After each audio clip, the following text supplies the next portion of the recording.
O Apocalipse de Baruque é uma obra composta, escrita na segunda metade do primeiro século da era cristã. É, portanto, contemporâneo dos principais escritos do Novo Testamento. Seus autores foram judeus ortodoxos, representantes do judaísmo contra o qual se dirigia a dialética de Paulo, o apóstolo de Cristo. Nesse Apocalipse, os justos são salvos por suas obras, e a sua justiça vem da lei. Na consciência de sua justificação pela lei, eles podem com confiança se aproximar de Deus e olhar-lhe pelo cumprimento de suas orações, por causa de suas obras em que confiam. A mesma base de confiança que partem deste mundo cheios de esperanças. Mas as suas obras não se limitariam em si mesmas, em suas influências salvadoras. Enquanto o justo vivesse, sua retidão seria uma torre de força para o seu povo, e após a sua morte permaneceria para a sua nação uma base duradoura de mérito. Temos aqui uma das últimas expressões nobres do judaísmo, antes que ele mergulhasse nos anos sombrios e opressivos que se seguiriam à primeira destruição de Jerusalém. Após aquela época, seu povo parece ter sido despojado dos seus dons memoráveis de canto e eloquência, pensamento e energia, focados no estudo e expansão das tradições dos patriarcas. O Apocalipse de Baruque tem uma história em comum.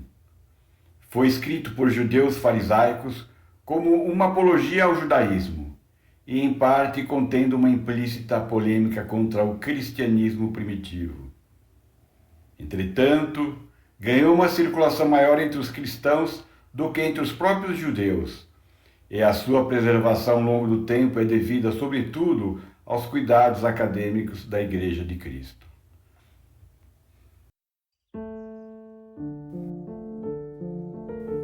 Estamos por volta do ano 600 a.C. Baruque, como contemporâneo do profeta Jeremias, havia recebido a palavra de Deus inúmeras vezes. Como Jeremias, também profetizou a destruição de Judá pela Babilônia e o exílio de seu povo. Foi de Jeremias o seu secretário, escriba, porta-voz e companheiro. Foi ele quem escreveu a primeira e segunda edição do livro que registrava tudo o que Deus havia dito a Jeremias a respeito de Judá, de Israel e várias outras nações. Foi Baruque também quem leu o livro 2 vezes, primeiro para o povo reunido no templo em dia de jejum, e depois para um seleto grupo de líderes em lugar mais reservado. Não se pode precisar se Baruque estava na Babilônia e dirigiu as suas palavras aos exilados de lá, ou se estava em Jerusalém dirigindo-se aos exilados na Babilônia. Baruque, assim como Jeremias, lamentava-se muito da situação do seu povo. No seu clamor chegou a dizer que Deus estaria acrescentando muita tristeza à sua dor, sentindo-se até abandonado por ele. Também pudera o Senhor mostrar a Baruque as inúmeras aflições que imputaria a Jerusalém nos anos vindouros. Baruque queixa-se ao Senhor, dirigindo-lhe as seguintes palavras: Mais uma coisa direi em tua presença, Senhor. O que, portanto, haverá depois dessas coisas? Porque se destruíres a tua cidade e entregares a tua terra para aqueles que nos odeiam, como o nome de Israel será novamente lembrado? Como alguém poderá falar dos teus louvores? A quem será explicado o que está em tua lei? O mundo retornará à sua natureza de outrora. Os tempos voltarão ao silêncio primitivo. E a multidão de almas serão tiradas. E a natureza do homem não mais será nomeada. E onde está tudo o que disseste a Moisés a nosso respeito? Deus considerava as orações de Baruque como um muro forte, e para mitigar a sua angústia e aflição, dá-lhe então uma revelação surpreendente, e até onde sabemos, não encontrada em outros textos bíblicos, sobre o final dos tempos, a ressurreição dos mortos, o julgamento final e a restauração do homem na comunhão com seu Criador. Nessa apresentação, vamos dar atenção a isso. No prefácio de seu Apocalipse, Baruque começa precisando quando ocorreu a primeira intervenção de Deus com ele. E aconteceu que no ano 25 de Jeconias, rei de Judá, veio a palavra do Senhor a Baruque, filho de Nerias. Jeconias, também conhecido como Jeoiaquim ou Joaquim, tinha 18 anos quando, como rei de Judá, foi deposto por Nabucodonosor II e substituído por Zedequias, cujo reinado durou 11 anos. Como Zedequias era um rei vassalo, os judeus ainda consideravam Jeconias como seu verdadeiro rei. Essa é a razão mais provável para que o escritor cite acima Jeconias e não Zedequias. O cenário introdutório, então, nos remete aos últimos 4 anos de Zedequias e aos 2 anos antes do primeiro sítio a Jerusalém.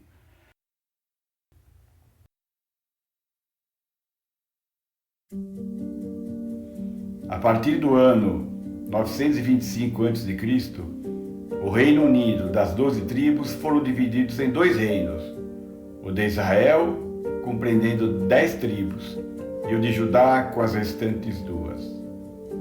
O reino de Israel durou até o ano de 721 a.C., quando o exército assírio capturou a capital israelita em Samaria e levou os cidadãos do reino do norte de Israel ao cativeiro. A destruição virtual de Israel deixou o reino do sul de Judá para se defender sozinho entre os reinos em guerra do Oriente Próximo. Ao longo da história do povo judeu, a cidade de Jerusalém foi destruída em 3 ocasiões diferentes. A primeira ocorreu na terceira deportação dos judeus pelos babilônios no ano 587 a.C., comandadas pelo rei Nabucodonosor II, após 2 anos sitiando Jerusalém. Tanto as muralhas da cidade quanto o templo de Jerusalém foram destruídos. O resto da cidade ficou em ruínas durante pouco mais de um século até a sua reconstrução. No primeiro século da nossa era, o templo sofrera mais uma destruição, para não mais ser reerguido ao longo dos últimos 2 milênios. Com a derrota da grande revolta judaica contra o domínio romano, no ano 70 da Era Comum, Jerusalém foi tomada pelas forças do comandante romano Tito. Outra vez, as muralhas e o templo de Jerusalém, que o rei Herodes o Grande ampliara e embelezara, tornando-o portentoso, foram destruídos. E o resto da cidade voltou a ficar em ruínas. A destruição de Jerusalém, também conhecida como o Cerco de Jerusalém, ocorreu durante o governo do imperador romano Vespasiano. Mais adiante, no ano 135, o imperador Adriano mandou arrasar a cidade, ao cabo da revolta judaica liderada por Simão Bar-Coquebas. Sobre os restos de Jerusalém edificou-se uma cidade helênica, a Hélia Capitolina, e sobre o monte onde se erguera o santuário de Deus, erigiu-se um templo dedicado a Júpiter Capitolino.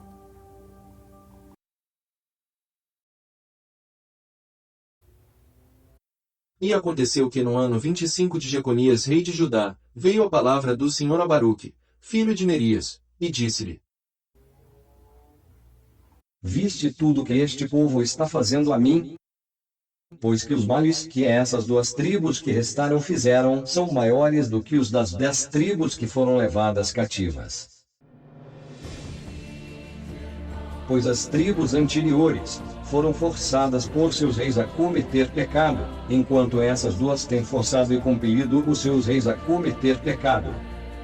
Por esta razão, eis que trago o mal sobre esta cidade e sobre os seus habitantes, e ela será removida de diante de mim por um tempo, e espalharei este povo entre os gentios, para que façam bem aos gentios. E o meu povo será castigado, e chegará o tempo em que buscarão a prosperidade de seus tempos. Pois eu te disse essas coisas para que as digas a Jeremias e a todos aqueles que são como tu, para que possa se retirar desta cidade. Porque as tuas obras são para esta cidade como uma coluna firme, e as tuas orações como um muro forte. Estas coisas também te mostrarei. Quanto ao que disseste, a quem serão estas coisas, e a quantos haverá o bem de que outrora foi dito aos que acreditaram, e aos que desprezaram o contrário dessas coisas. E quanto ao que disseste a respeito dos que se aproximaram e dos que se afastaram. Esta é a palavra. Quanto aos que estavam antes sujeitos, e depois se retiraram e se misturaram com a semente da mistura de povos, o tempo desses é o primeiro, e eu estou meditando profundamente. E quanto àqueles que antes não conheciam, mas depois conheceram a vida, e se misturaram com a semente do povo que se separou, o tempo desses é o primeiro, estou meditando profundamente. E o tempo sucederá ao tempo e a época, e um receberá do outro, e então, com vistas à consumação, tudo será comparado de acordo com a medida dos tempos e das horas das estações. Pois a corrupção levará os que lhe pertencem, e a vida aos que lhe pertencem. E chamar-se ao pó, e se lhe dirá: devolve o que não é teu, e levanta tudo o que guardaste até o seu tempo. No entanto, pedirei novamente a ti, Todo-Poderoso, sim, pedirei misericórdia àquele que fez todas as coisas. Em que forma viverão aqueles que vivem em teus dias? Ou como continuará o esplendor daqueles depois desse tempo? Eles então retomarão esta forma do presente, e se revestirão com esses membros aprisionados, que agora estão envolvidos em mares, e nos quais mares são consumados. Ou tu talvez mudes essas coisas que estiveram no mundo como também o mundo. E ele respondeu e disse-me: Ouça, Baruque, esta palavra, e escreve na memória do teu coração tudo o que aprenderás. Pois a terra então certamente restaurará os mortos, que ora os recebe, a fim de preservá-los, não fazendo nenhuma mudança em sua forma, mas como ela os recebeu, assim os restaurará, e como eu os entreguei a ela, assim também serão ressuscitados. Pois então será necessário mostrar aos vivos que os mortos voltaram à vida e que aqueles que partiram voltaram. E acontecerá que, quando tiverem reconhecido individualmente aqueles a quem agora conhecem, então o julgamento se fortalecerá e as coisas que antes foram ditas acontecerão. E acontecerá que, quando esse dia designado passar, então o aspecto daqueles que são condenados será posteriormente mudado, e a glória daqueles que são justificados. Pois o aspecto daqueles que agora agem perversamente se tornará pior do que o daqueles que sofrem tormento. Também quanto à glória daqueles que agora foram justificados em minha lei, que tiveram entendimento em suas vidas e que plantaram em seus corações a raiz da sabedoria, então o seu esplendor será glorificado em mudanças, e a forma de seu rosto se transformará na luz de sua beleza, para que possam adquirir e receber o mundo que não morre, o qual então lhes é prometido. Pois acima de tudo, aqueles que vêm então lamentarão, porque rejeitaram a minha lei e taparam os seus ouvidos para que não ouvissem a sabedoria ou recebessem o entendimento. Quando, portanto, eles virem aqueles sobre os quais agora são exaltados, mas que serão exaltados e glorificados mais do que eles serão respectivamente transformados. Os últimos no esplendor dos anjos, e os primeiros definharão principalmente em admiração nas visões e na contemplação das formas.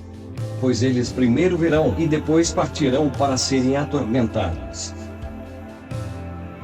mas aqueles que foram salvos por suas obras, e para quem a lei agora é uma esperança, e o entendimento uma expectativa, e a sabedoria uma confiança.